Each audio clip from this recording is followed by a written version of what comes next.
존 맥스웰의 리더십 불변의 법칙.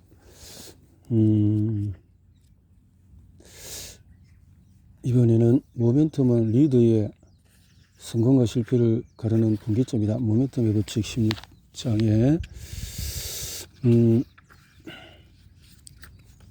원대한 비전을 실현하는 데 필요한 열정과 도구 그리고 인재들을 모두 보유하고도 조직을 올바른 방향으로 이끌지 못하면 리더로서 실패했다고 볼 수 있다. 조직을 움직이지 못하면 성공은 불가능하다. 만일 조직을 이끌기 어려운 상황에 놓여 있다면 어떻게 해야 할까? 바로 모멘텀의 법칙을 사용해야 한다. 리더의 가장 소중한 친구 모멘텀의 힘에 대해서 알아보자. 픽사의 시작. 에드 캔물은 어린 시절 애니메이션 영화 제작자가 되고 싶었다. 그러나 대학에 입학한 뒤에 자신이 미술가로서 재능이 부족하다는 사실을 깨달았다. 물리학과 컴퓨터 공학으로 전공을 바꿔서 4년 만에 학사 학위 2개를 따냈다. 면접과 직장에서 일했다 하지만 캔물은 컴퓨터 공학 내에 컴퓨터 그래픽이라는 새로운 분야가 생겼다는 사실을 알게 되면서 다시 한번 영화 제작자의 꿈을 불태우기 시작했다. 대학원에 진학했고 컴퓨터 그래픽 전공으로 박사학위를 받았다. 그로부터 5년 뒤인 1979년 영화 제작자 루이 루카스는 캔물을 영입해서 루카스 영화사의 컴퓨터 그래픽 사업부를 맡겼다. 캔물은 7년 동안에 이 영화 이 회사에서 일하며 편집 시스템과 소프트웨어를 개발하고 미국 최고의 기술자와 인재들을 채용했다. 그 중에 한 사람이 한때 디즈니에서 근무했던 존 레시터였다. 두 사람은 순수한 컴퓨터 기반의 애니메이션 장면을 사상 최초로 소비하는 등 이 분야에서 새로운 지평을 개척했다. 하지만 그들은 제대로 된 시장을 찾아내지 못했고 모멘텀을 만들어내지 못했으며 수익을 올리는 데도 실패했다. 그들이 이끄는 컴퓨터 그래픽 사업부는 운영에 많은 돈이 들어간 데다가 당시의 기술 수준도 아직 초보 단계에 불과했다. 1986년 루카스는 결국 포기하고 이 사업으로 스티브 잡스에게 $500만 매각했다. 잡스는 여기에 $500만 더 투자하고 회사 이름을 픽사로 바꿨다. 하지만 픽사 역시 어려움을 겪기는 마찬가지였다. 작고 더딘 그러나 확실한 전진, 성공으로 향하는 길을 개척하기 위해 필수적으로 매달린 픽사는 몇 편의 단편 영화를 제작하면서 점점 기술력을 입증하기 시작했다. 그렇게 만들어진 첫 번째 영화가 룩소 2세였다. 이 애니메이션은 책상 위에 놓인 2개의 탁상형 스탠드가 마치 부모와 자식처럼 서로 대화를 나누며 살아가는 이야기를 그린 작품이었다. 당시 컴퓨터 기반의 애니메이션 영화가 개봉된 뒤에는 전문가들이 그 영화에 사용된 알고리즘이나 소프트웨어에 관해 궁금해하는 게 관행이었다. 하지만 전문가들이 가장 먼저 이 영화에 나오는 부모 스탠드가 엄마인지 아빠인지를 묻는 것을 지켜본 캔물과 레시터는 그들이 갈망할 만한 진전을 이뤄냈다는 사실을 깨달았다. 컴퓨터 애니메이션도 스토리텔링에 성공적으로 활용할 수 있다는 점이 입증되었기 때문이었다. 레시터는 나중에 이렇게 말했다. 우리에게는 돈도 컴퓨터도 사람도 시간도 없었습니다. 우리는 카메라를 한 곳에 고정한 채 배경조차 없이 영화를 찍었지만 오히려 그 덕분에 관객들은 영화에서 가장 중요한 요소에 몰두했습니다. 바로 줄거리와 등장인물이죠. 이 영화는 사상 최초로 만들어진 컴퓨터 애니메이션 영화로 관객들에게 큰 즐거움을 선사했습니다.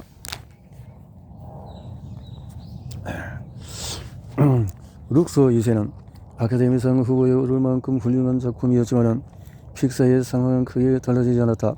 캔물은 여전히 회사를 살리기 위해서 열심히 일해야 했다.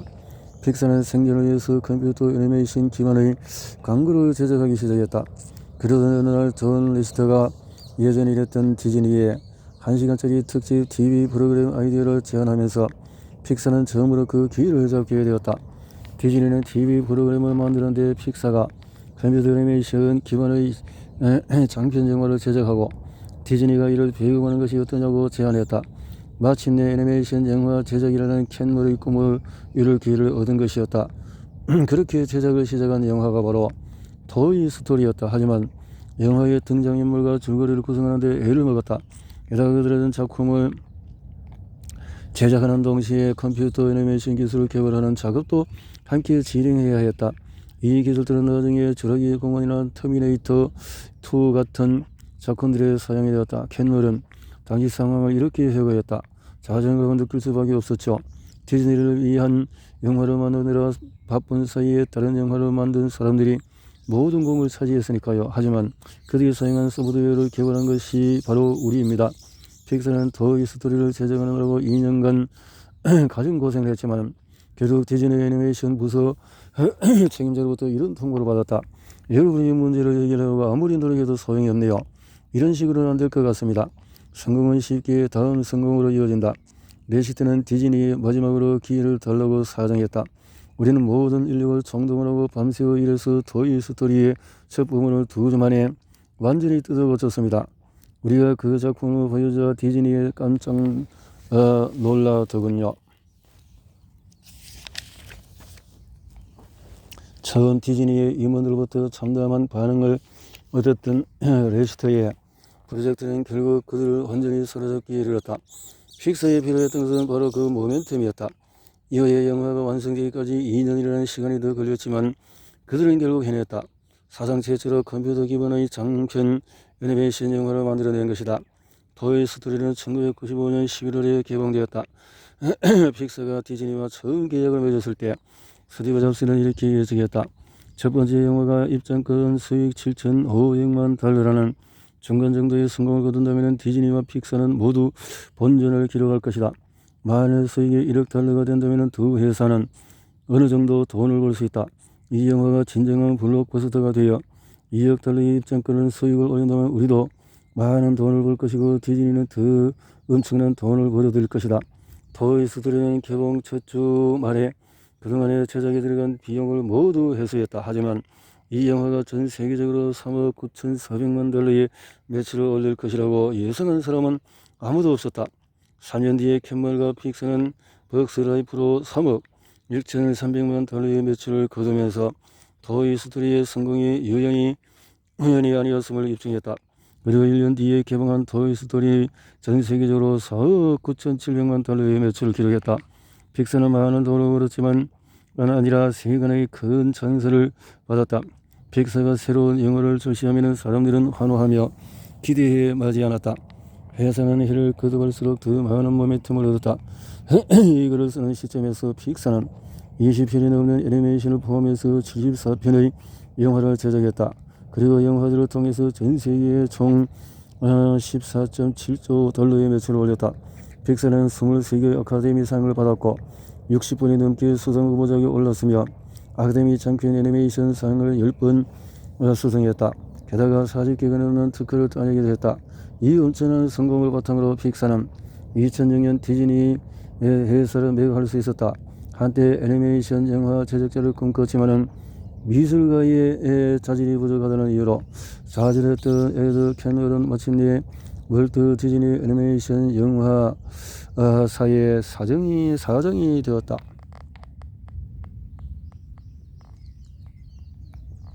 모멘텀에 대한 7가지 진실은 왜 모멘텀이 리드의 가장 좋은 친구일까? 그 이런 모멘텀이 조직의 실패와 승리를 가르는 유일한 요인이기 때문이다. 모멘텀이 없다면 가장 단순한 과업조차 해내지 못할 수 있다.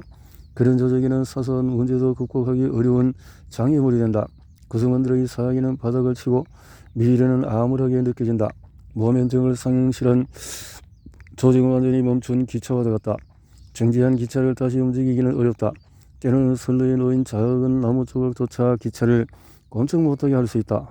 반면에 조직의 모멘텀이 있다면 미래는 밝게 빛나고 장애물은 실제보다도 작게 보이며 문제거리들은 대수롭지 않게 느껴진다.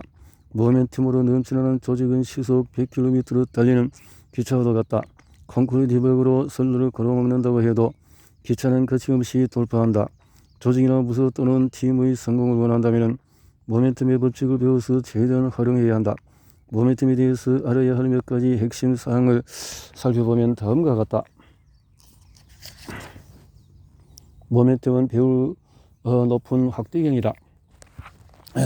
스포츠 경기에서는 모멘텀의 법칙이 어떻게 적용되는지 쉽게 관찰할 수 있다. 모멘텀 때문에 단 몇 분 사이에 경기의 흐름이 달라지는 장면은 종종 연출되기 때문이다.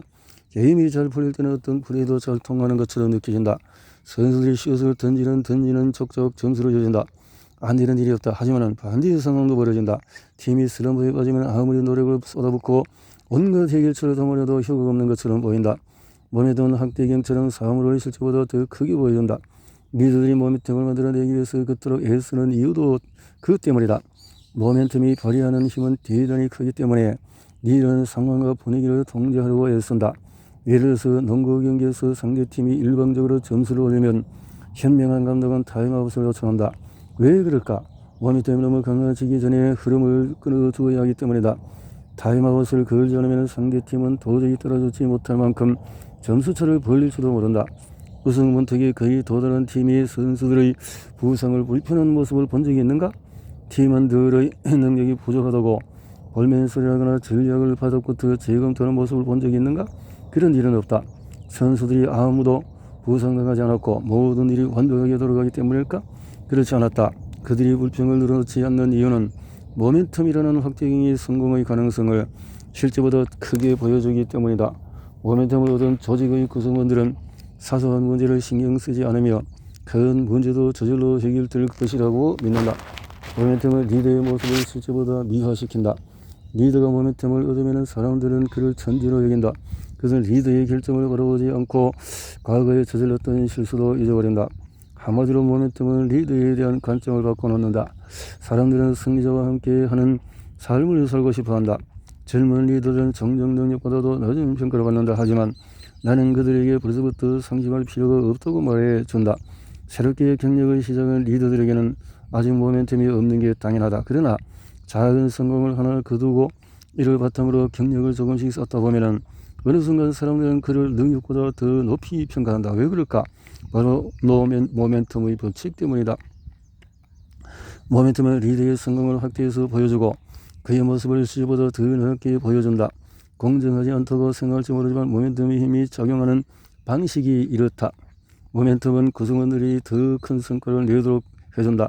강력한 리더십과 모멘텀이 있는 조직의 구성원들은 더 높은 성과를 달성하도록 동기부여되고 영감을 받는다. 그리고 기대했던 수준을 훨씬 뛰어넘는 성공을 거둔다. 1980년 동계올림픽에 출전한 미 아이스하키 대표팀이 바른 그런 경우다. 이 틈을 기억하고 있는 사람이나 이 팀을 소재로 한 영화를 본 적이 있는 사람들은 내가 무슨 말을 하는지 잘 알 것이다. 대표팀의 능력은 훌륭했지만 금메달을 딸 실력까지는 아니었다. 그런데도 그들은 금메달을 손에 넣었다. 어떻게 그런 일이 가능했을까? 그들은 강팀들을 차례로 제압하며 결승전에 진출했다. 그 과정에서 모멘텀이 생겨났고 이를 바탕으로 모든 사람의 기대를 뛰어넘는 경기력을 발휘했다. 결국 그들은 소련 팀까지 꺾고 금메달을 향해 질주했다. 모멘텀을 얻은 그들의 승리를 막을 사람은 아무도 없었다. 회사나 비영리단체도 똑같은 일이 생긴다. 조직에 강력한 모멘텀이 생겨나면 모든 사람이 성공을 거둔다. 그러나 그 안에서 일하는 사람들은 모멘텀이 얼마나 큰 도움이 되는지 깨닫지 못한다. 조직을 떠나 다른 곳으로 자리를 옮기고 나서 자신의 성과가 갑자기 평범한 수준으로 추락하고 난 후에야 이전의 조직에서 모멘텀의 법칙이 작동하겠다는 사실을 알게 된다. 강력한 모멘텀이 존재하는 조직에서는 평범한 구성원들이 평범함을 뛰어넘는 성과를 올린다. 모멘텀은 시작이 어렵다. 수상스키를 타본 적이 있는가? 수상스키는 처음 물 위에 몸을 일으키기 또 물 위로 일어선 다음 앞으로 나아가기보다 훨씬 어렵다. 수상스키를 타본 적이 있다 하면 처음 탔던 순간을 떠올려보라. 물 위에서 일어나기 전에 보트가 자신의 몸을 앞으로 끌고 나가면 가슴과 얼굴로 마구 쏟아져 들어오는 물살 때문에 손을 놓칠 것 같다는 생각이 든다. 더 이상 줄을 잡고 버티지 못하겠다는 느끼는 순간에 물의 힘 덕분에 스키가 수면으로 떠오르고 몸이 앞으로 나간다. 몸을 일으키고 물 위로 일어서는 이 시점에 도달하기만 하면은 무게의 중심을 이 발에서 저 발로 살짝 옮기기만 해도 쉽게 방향을 바꿀 수 있다. 리더십의 모멘텀도 바로 그런 방식으로 작용한다. 처음 출발하기는 어렵지만 일단 앞으로 나아가기만 하면 놀라운 일이 시작이 되는 것이다. 모멘텀은 가장 강력한 변화 촉진제다. 픽사의 사례는 모멘텀의 이력을 잘 보여주는 대표적인 경우다. 돈도 인력도 없이 오직 생존에만 급급했던 일의 조직이 모멘텀 덕분에 엔터테인먼트 업계의 강제로 우뚝 선 것이다. 모멘텀이 생겨나기 전이었던 창업 초기에 그들 우리 기업의 판매 MRI 자료를 저장기 판독하는 하드웨어를 제조하는 사업을 검토하기로 했다. 만일이라면 픽사는 그 분야에서 가장 재능이 뛰어나고 생산성 높은 직원들을 잃었을지도 모른다. 하지만 이런 애니메이션의 대부인 디즈니의 과거 영광을 되찾을 방법을 가르쳐줄 정도로 탁월한 조직으로 거듭났다. 모멘텀이 존재하는 조직은 어떤 변화도 가져올 수 있다. 사람들은 성도 대열에 합류하고 싶어한다. 조직 구성원들은 실적이 검증된 리더를 신뢰하며 과거 그들을 승리를 이끌었던 리더가 변화를 요구하면 이를 기꺼이 받아들인다. 또다시 승리할 수 있다는 기대감을 주기 때문이다. 모멘텀을 만드는 것은 리더의 책임이다. 모멘텀을 만들어내는 것은 리더이다. 구성원들은 모멘텀을 포착하고 관리자는 이를 조직의 유리한 방향으로 활용한다. 그리고 그렇게 얻은 모멘텀의 혜택은 모든 사람에게 돌아간다. 하지만 모멘텀을 창조하려면 비전이 있고 좋은 팀을 구축하는 능력이 뛰어나며 사람들에게 동기를 부여하는 누군가가 필요하다. 조직의 긍정적인 변화를 불러일으키는 것은 미래의 리더의 가장 큰 자질이다. 모든 사람은 훌륭한 리더와 함께 일할 자격이 있다. 리더가 자신에게 동기부여를 해줄 누군가를 찾고 있다면 그 조직은 문제가 있는 것이다. 리더가 저절로 모멘텀이 생겨나기를 기다리고 있다면 그 조직도 문제가 있다. 모멘텀을 불러일으키고 지속시키는 일은 리더의 책임이다. 해리 트루먼 대통령은 이렇게 말했다. 주방의 열기를 견디지 못하는 사람은 주방 밖으로 나가라. 하지만 리더를 위해서 이렇게 말을 가까이 한다. 스스로 열기를 만들지 못하는 사람은 주방 밖으로 나가라. 모멘텀은 리더의 내면에서 시작이 된다. 모멘텀은 리더의 내면에서 시작된다. 모멘텀은 리더의 내면에서 비전, 열정, 의욕, 에너지와 더불어서 시작이 된다. 작가 엘리너 도어는 이렇게 말했다. 자신의 내면을 불태우지 못하는 사람은 타인의 가슴에 불을 지를 수가 없다. 비전의 가치를 믿고 열정적으로 추구하지 않는 사람, 비전을 실현하기 위해서 최선을 다하지 않는 사람은 모멘텀을 창조하는 작은 성과들을 이뤄낼 수가 없다. 반면에 구성원들이 매일같이 열정을 보이고 생각이 비슷한 사람들을 팀에 영입해서 동기를 부여하는 리더는 조금씩 앞으로 나아갈 수 있다. 모멘텀은 바로 그런 과정을 거치며 서서히 형성된다. 현명한 리더라면 리더의 가장 친한 친구인 모멘텀을 소중히 여겨야 한다. 모멘텀을 얻는 순간 너희 어떤 일이라도 해낼 수 있기 때문이다. 리더의 노력이 모멘텀을 창조한다. 그동안 만났던 리더들 중에서 가장 크게 좌절감을 호소한 이들은 관료주의적인 조직의 모멘텀을 불러일으키기 위해 애쓰던 사람들이었다. 그런 조직에서 일하는 구성원들은 종종 아무런 발전 없이 제자리 걸음을 걷는 길을 택한다. 변화를 아예 바라지 않거나 변화가 가능하다는 사실조차 믿지 않고 포기를 선언한다. 모멘텀이 존재하지 않는 조직에서 사람들이 겪는 좌절감을 다룬 영화로 스탠드업이 있다. 실화를 바탕으로 한 이 영화는 로스앤젤레스 동부의 가필 고등학교에서 교사로 근무했던 볼리바 출신의 하이메 아스켈란테가 훌륭한 선생님으로 성장하는 과정을 그린 작품이다. 43세의 아스칼렌테는 이 학교의 컴퓨터과 교사로 부임했다. 그러나 학교에는 컴퓨터가 없었다. 학교 측은 아스칼렌의 기초 수학 과정을 맡아달라고 부탁했다. 하지만 눈앞에서 매일같이 펼쳐지는 난장판 같은 교실을 생각하면 학생들을 가르치는 것은 거의 불가능해 보였다. 질서나 기강 안에서도 찾아볼 수 없었다. 매일 싸움 보내버리고 어디에나 쓰레기와 낙서가 넘쳐났다. 학생들은 근처에 거주하는 외부인들과 계속해서 온종일 캠퍼스를 폐해했다. 불량한 학생들의 비행은 걷잡을 수 없이 심각했다. 그야말로 악몽 같은 상황이었다. 칼렌테는 학교를 그만둘까 고민하기도 했지만 가르침에 대한 열정과 학생들의 삶을 더 낫게 만들겠다는 헌신적인 마음가짐으로 끝까지 포기하지 않았다. 그는 리더의 직관을 바탕으로 학교가 변하지 않으면 학생들 앞날이 어둡다는 사실을 알고 있었다. 아이들의 삶은 빠른 속도로 뒷걸음치는 중이었다. 그들 앞으로 나아가게 만들고 모멘텀을 창조하려면 뭔가가 필요했다. 칼렌트는 교내에서 가장 우수한 학생들을 대상으로 대학교 학점을 미리 딸 수 있는 시험의 미적분 준비반을 개설하면 학교를 개선할 수 있을 것이라고 믿었다. 과거 몇몇 학생이 스페인어 AP 시험을 치는 적이 있었고 이따금 물리나 역사 시험에 도전한 학생도 있었다. 하지만 수학 시험에 응시한 학생은 한 명도 없었다. 즉 이 학교에서는 수학 과목에서 AP 시험에 응시한다는 비전을 제시한 리더가 없었다. 바로 그곳에 칼란테가 나타난 것이다. 한순간에 모멘텀이 불러온 변화. 1978년 에스칼란테는 가필드 고등학교 전교생 3,500명 중에서 가능성이 있는 14명을 모아 처음으로 미적분 준비반을 개설했다. 2주가 지나자 그중 절반이 포기했다. 남은 학생들은 미적분을 공부할 준비가 되어 있지 않았다. 늦은 봄이 되자 남은 학생 5명으로 줄었다. 그들 모두 5월에 실시된 AP 시험에 응시했지만 합격자는 2명에 불과했다. 에스칼란테는 실망했지만 포기하지 않았다. 그는 학생들에게 작은 승리라도 경험하게 해준다면 자신과 감과 희망을 안겨줄 수 있으리라고 믿었다. 아이들에게 동기를 부여하는 일이라면 그 무엇도 마다하지 않았으며 의욕을 불러일으키기 위해서 가진 노력을 쏟았다. 다음번 가을 학기가 되자 에스칼란테는 또 미적분 준비반을 만들었다. 이번에 등록한 학생 9명이었다. 그 중에서 8명이 그해 말에 있었던 AP 시험에 응시해서 6명이 합격했다. 학생들이 조금씩 성과를 이뤄내자 주변에 소문이 퍼져나가기 시작했다. 가이필드 고등학교에서 대학교 학점을 공짜로 얻게 해준다는 소식이 학생들 귀에 들어가면서 AP 시험 준비반의 규모가 점점 커졌다. 1980년 가을이 되자 미적분 준비한 학생의 수는 15명으로 늘었다. 그 중에서 14명이 AP 시험에 합격했다. 에스칼란테의 프로그램은 차근차근 모멘텀을 쌓아올리고 있었다. 그 다음에 미적분 준비반에 등록한 학생 18명이 바로 영화 스탠드업의 주인공들이었다. 학생들은 선배들처럼 열심히 미적분을 배웠다. 매일 아침에 7시에 등교해서 정식 수업이 시작되기 전까지 1시간 반 동안 꼬박 공부에 매달리기도 했다.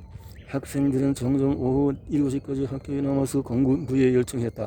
시험을 적어낸 ETS에서 학생들이 첫 번째 치른 시험에 부정행위가 있었다는 이의를 제기하면서 재시험을 봐야 했지만 그럼에도 전원이 합격했다. 에스칼란테의 미적분 준비하는 큰 모멘텀을 얻으며 폭발적으로 성장했다. 1983년에 되자 AP 시험에 합격한 학생의 수는 18명으로 38명으로 늘었다.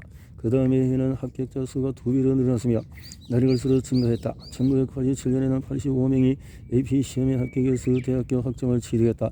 한때 이 지역에서 불량자들의 소굴로 여겨졌던 가이필드 고등학교는 이제 AP 미적분 시험에 합격한 27% 배출하는 학교가 되어졌다. 27%를 하는 학생들이 되어졌다.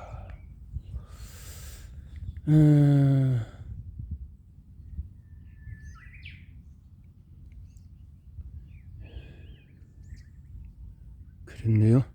모멘텀은 연쇄적으로 작용한다. 이 이야기가 여기서 끝이었다면 단지 조금 특별한 미담에 그치고 말았을지도 모른다. 하지만 에스칼란테가 미적분 준비반에서 쌓아올린 모멘텀은 가필드 고등학교의 모든 학생에게 영향을 미쳤다. 학교는 학생들을 위해서 다른 과목 AP 시험 준비반도 만들기 시작했다.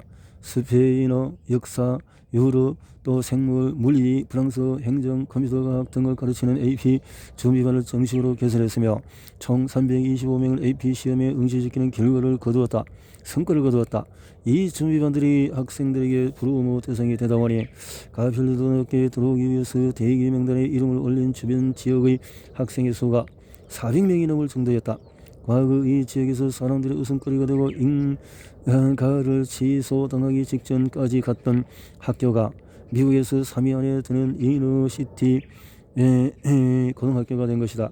모멘텀이 발휘하는 힘은 이토록 놀랍다. 모멘텀의 법칙 실천 매뉴얼. 모멘텀은 리드의 내면에서 시작돼서 밖으로 확산된다. 모멘텀을 만들어내는 데 필요한 핵심은 동기부여다. 모멘텀을 독려하려면 조직 구성들이 이룬 업적을 축하해야 한다.